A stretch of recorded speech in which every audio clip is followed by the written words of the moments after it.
আমাদের কাছে অভিযোগ ছিল যে ঠাকুরগাঁও যে সদর উপজেলা সেটেলমেন্ট অফিস আছে এখানকার এক কর্মচারী তিনি ঠাকুরগাঁও পৌরসভাধীন হাজীপাড়ার যে এই ম্যাচে থাকেন এবং ম্যাচের এই বাড়িটিতেই প্রতি সপ্তাহে বিভিন্ন কাজ করে দেওয়ার নাম করে তিনি এখানে লেনদেন করেন এবং আর্থিকভাবে তিনি এখানে আর্থিক যে লেনদেন সেটা করেন। এবং আমরা এসে আজকে দেখেছি যে আমাদের বাঁ পাশে যে দুজন রয়েছে এই দুজনও কিন্তু আমরা তাদেরকে ঘরের ভিতরে একসাথে গল্প করতে দেখেছি। এবং আমরা যখন ওনার রুমে আসি, তিনি সদর উপজেলা সেটেলমেন্ট যে অফিসে আছেন, আমরা কিছুক্ষণ আগেও যদিও এটি উনার রুম এবং এই রুমে উনি থাকেন এবং এই রুমের একটা চমক আপনাদেরকে দেখাই।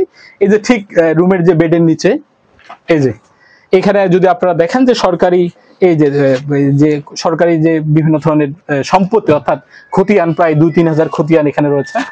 আপনাদেরকে এই খতিয়ানগুলো দেখানোর চেষ্টা করতেছি। এই যে খতিয়ানগুলো উনি এখানে রেখেছেন। এছাড়াও আমরা কিছু দলিল পেয়েছি ওনার রুমের এখানে। এই যে আপনাদের খতিয়ান যেগুলো এগুলো সবগুলো সরকারি যে সংরক্ষণাগার বা কোষাগার সেখানে থাকার কথা, কিন্তু ওইখানে না রেখে এখানে উনি রেখেছেন। এবং আমাদের কাছে অভিযোগ রয়েছে যে এগুলোর মাধ্যমে ওনারা আর্থিকভাবে যে লেনদেন সেটি ওনারা করেন এবং এই যে বড় বড় যে ফাইল রয়েছে এই ফাইলগুলো উনি এখানে রেখেছেন। এই সবগুলো সরকারি অফিসে থাকবার কথা থাকলেও তিনি তার যে রুম এই রুমকেই তিনি অফিস বানিয়ে রেখেছেন এবং সরকারি সম্পদ এখানে রেখেছেন। এবং এইগুলোর মধ্যে দিয়ে বিভিন্ন ধরনের জমি সংক্রান্ত যে ঝামেলা, বিভিন্ন ধরনের যে ভুয়া কাজ সেগুলো তারা করেন। এবং এই পাশেও যদি দেখেন যে বা পাশেও কিন্তু এখানে নানা ধরনের কাগজপত্র রয়েছে। এই যে সরকারি সম্পদ আপনি রেখেছেন এটা সম্পর্কে জানতে চাচ্ছি আপনার কাছে, কেন রেখেছেন ভাই এই সরকারি কাগজগুলো? এগুলো আসলে অফিসের সম্পদ।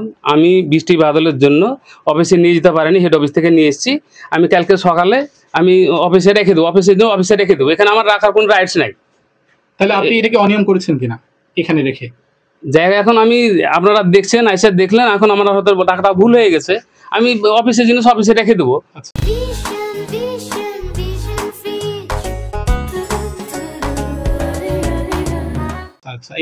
এখানে আমি আর্থিক লেনদেনের একটা অভিযোগ আমরা দেখলাম যে আমরা যখন আসি তখন এখানে কয়েকজনের সঙ্গে আপনি গল্প করছিলেন। ওনারা কেন এসেছিলেন আপনার কাছে?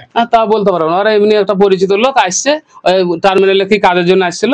আইসা কইছে যে আপনার সাথে একটা দেখা করবো, কেবল ঢুকছে আর আপনারা আসছে। মানে কি রকম পরিচিত আপনার?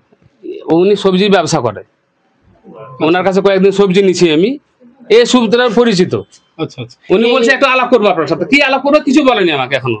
তাহলে এই যে এখনো কিছু বলেন, এই যে এতগুলা কাগজ এগুলো আপনি আপনার সিদ্ধান্ত কি, এখন কি করবেন আপনি?